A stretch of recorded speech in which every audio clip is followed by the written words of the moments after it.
విరామం తర్వాత సఖీ కార్యక్రమానికి స్వాగతం.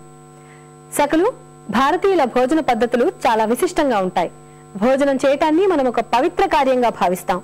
భోజనం చేసేటప్పుడు మౌనంగా ఉండాలి.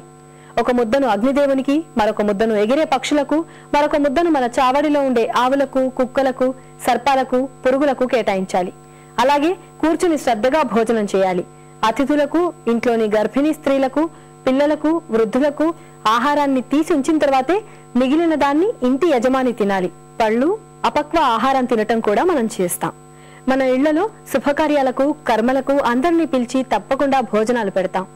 మన ఆహారపు అలవాట్లలో, మన ప్రసాదాలు, సంతర్పణలలో సమదృష్టి, సకల జీవరాశుల మేలు, సమిష్టితత్వం అన్న భావనలున్నాయి. అన్నింటినీ మించి ఆయా ప్రాంతాల ప్రత్యేకతలున్నాయి, భిన్న రుచులున్నాయి. ఇలాంటి మంచి ఆహారపు అలవాట్లని వదులుకుని కొత్త తరం పిల్లలు విదేశీ ఆహారపు అలవాట్లకి అలవాటు పడటం దురదృష్టకరం. మరి దాని నుంచి దారి మళ్లించాల్సిన బాధ్యత మన మీదే ఉంది. మీ ఆలోచనల్ని, అభిప్రాయాల్ని మాతో పంచుకుంటారు కదూ. మా చిరునామా Sakhi, ETV 2, Ramoji film city, Hyderabad 501512.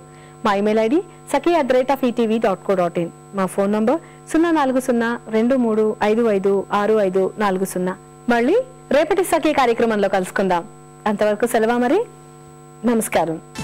మహిళా మణుల ప్రియమైన కార్యక్రమం సఖీ ఇప్పుడు యూట్యూబ్ ఆన్లైన్ లో www.youtube.com/etv2india లింక్ ద్వారా కూడా వీక్షించండి.